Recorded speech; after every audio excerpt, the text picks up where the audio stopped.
What's up, YouTube? This is Just My Opinion, and I'm back, and I'm going to be giving you a sports video today, something I haven't done in a while. In this video, I'm going to be talking about the best NBA teams to never win a championship. Now, there are a couple criterias for this video and for my list. I was born in 1991, so the majority of the teams that are going to be included on this list are going to be from 91 and beyond. Not too many teams from before that, although I do want to shout out the 80s Nuggets and Mavs, two teams I think that they were very underappreciated and underlooked during the 80s in the Western Conference. Not a lot of teams could get past the Lakers in the Western Conference in the 80s. Also, major criteria for this list is I did not include teams that did not win the championship in a prospective year, but still won championships around the same time period or were a dynasty around the same time period. Teams that were excluded from this list were the 72 Bucks, the 04 Lakers, 2010 Celtics, 2011 Miami Heat, and the infamous 2016 Golden State Warriors, because they won championships around that same time period. So here we go. But before I start the list of the top 10, I'll give some honorable mentions. The first honorable mention will be the 09 Rockets. This one's a little bit biased, as T-Mac was one of my favorite players, if not my favorite player of all time. And Yao Ming, I think, is one of the most underrated centers of all time. If these two were able to stay healthy, I really strongly believe that they were en route to winning a championship at some point. This year, 2009, was the closest that they had gotten. It was one of their better overall seasons, and they made it the farthest in the playoffs. Made it to the second round, lost to the Lakers, and this was without a healthy Tracy McGrady. Tracy McGrady was injured for the series. Who knows what could have happened if he wasn't injured. Next, I have the 1987 Atlanta Hawks. This was a franchise during the 80s in the Eastern Conference, in which always was just missing the cusp of reaching that championship, led by Dominique Wilkins. The Eastern Conference was definitely much stronger in the 80s than it was now. This particular season, they had their best single season record, and it was the second out of 3 straight years in which they lost in the semifinals in the Eastern Conference. And speaking of strong teams in the Eastern Conference in the 80s, the next honorable mention, the 1986 Milwaukee Bucks. This was a team from 1981 to 1988 in which they legitimately were contenders in the East every single year to reach the championship, but they just were never able to get over the hump of the Celtics, the Pistons, the Sixers. You get it. 1981 was actually their best single season record of the franchise during that time period, but 1986 I included on this because it was the farthest that they had gotten in their championship run. They made it to the Eastern Conference Finals, but lost to the Celtics. The next honorable mention I have is the 2000 Portland Trailblazers. Now, the Trailblazers has been a team in which has been just plagued with bad luck, injuries, missed opportunities as far as draft picks, you name it. they've been through it all. This team right here, though, was one of the very few bright spots and one of the teams that was the closest to reaching the championship during their franchise history. They made it to the Western Conference Championship that year with Rasheed Wallace, Scottie Pippen, Detlef Schrempf, Damon Stoudemire, Arvydas Sabonis. They had a stacked team playing against the Lakers, Game 7 to go to the finals, NBA Finals. Had a 15-point lead going into the fourth quarter, and they completely blew it. And the rest is history from there. They just have not been able to recover from there. And the last honorable mention is the 1996 Seattle Supersonics. Bring basketball back to Seattle, please. Led by Gary Payton and Shawn Kemp. From 92 to 98, they were legitimate contenders in the West. Always one of the top teams in the Western Conference, a strong Western Conference at that.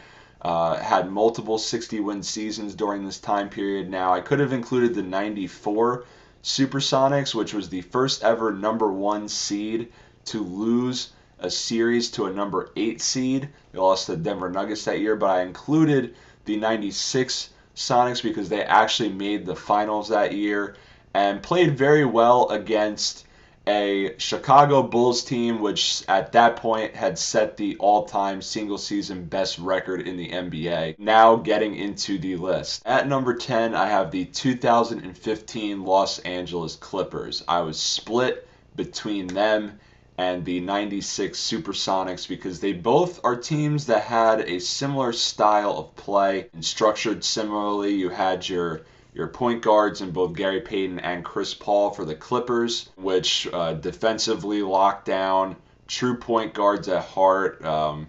You had super athletic power forwards in Sean Kemp and Blake Griffin, and then you had just an outstanding supporting cast of players. This Los Angeles Clippers team had a deep team, had DeAndre Jordan, J.J. Redick, Jamal Crawford off the bench, a bunch of other great bench players as well. But they were never even able during the time period of CP3 and Blake Griffin to even make a Western Conference Finals. This 2015 team was the closest that they had gotten. They were up in the series 3-1 against the Rockets to reach the conference finals, and they blew the 3-1 series lead, lost 3 straight. If you think of mediocrity, the Clippers are the ultimate team that comes to mind. At number 9, I have the 1993 Phoenix Suns. This one was a little bit biased. I could have went with either the 93 Suns or the 2005 Suns. This was the year that Steve Nash joined the Suns, instantly made them a contender. He was the 2005 MVP of the regular season. They tied their best ever franchise record, single season record. They made it to the conference finals, lost to the Spurs, but I'm a little bit biased because Charles Barkley is one of my favorite players of all time. This was the first year in which Charles Barkley in 1993 went over to the Suns, instantly made them a contender. He was the MVP of the regular season that year. He led them to the finals that year, in which they lost in, I believe, 6 to the Chicago Bulls. Felt like they definitely should have gotten a championship with Charles Barkley there. Unfortunately, he's one of those guys that was plagued with having to play against Jordan, and Jordan is a reason why a lot of these teams are on this list. At number 8, I have the 2012 Chicago Bulls. Now, like I said previously, Michael Jordan and the Chicago Bulls is a reason why a lot of these teams are on this list.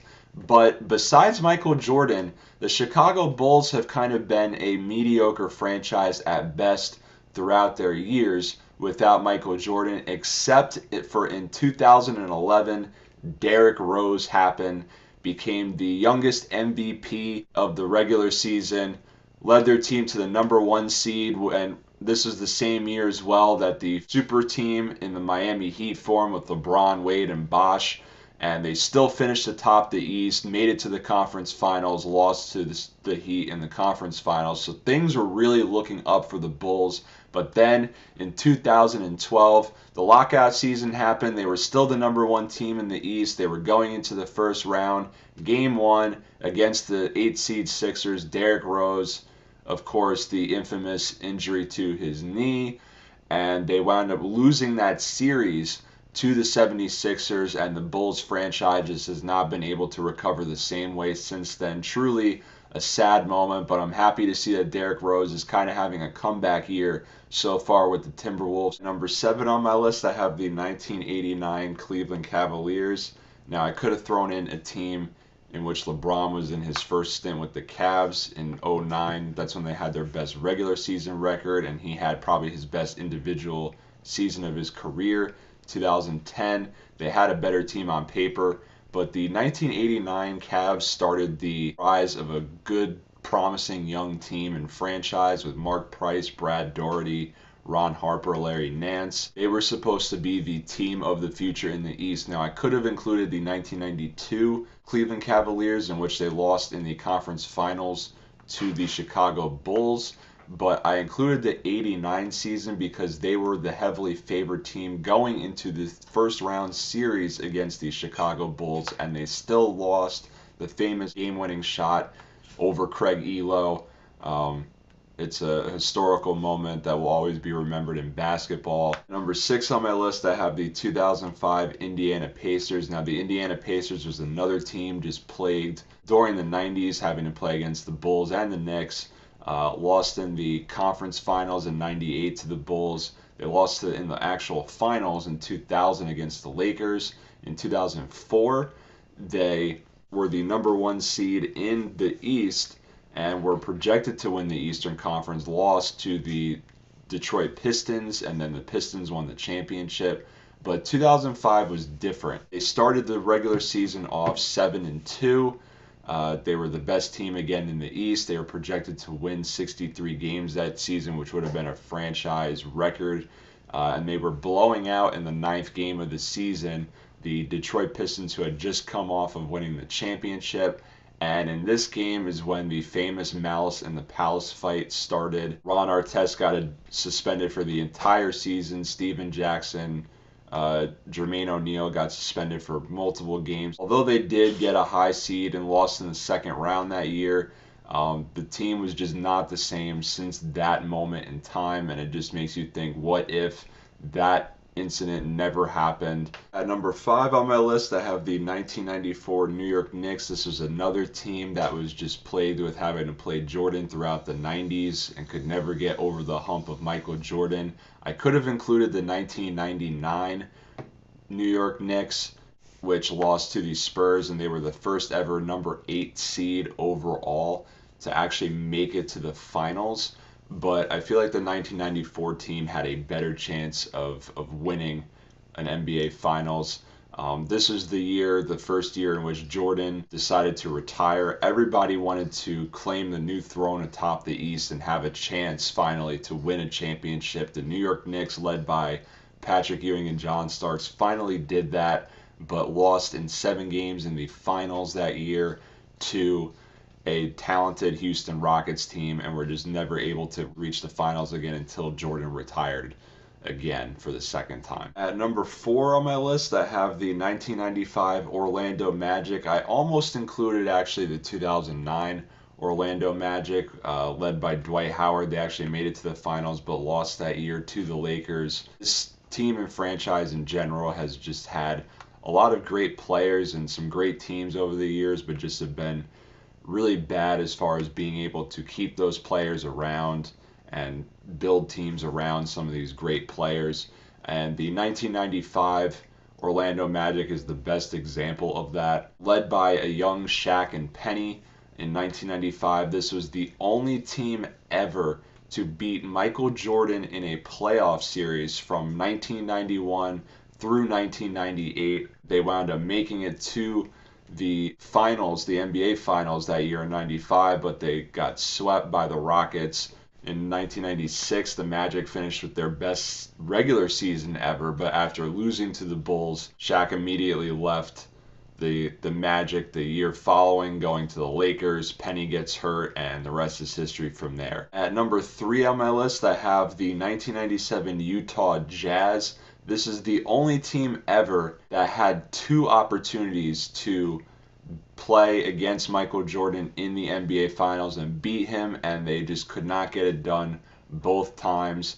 I included the 1997 team as opposed to the 1998 Utah Jazz that also made it to the finals, because in 97 they had a better overall record than their 1998 season, and Karl Malone was the MVP of the 1997 regular season. Of course, there was the famous flu game in the finals in 97. There was the shot over Brian Russell in 98.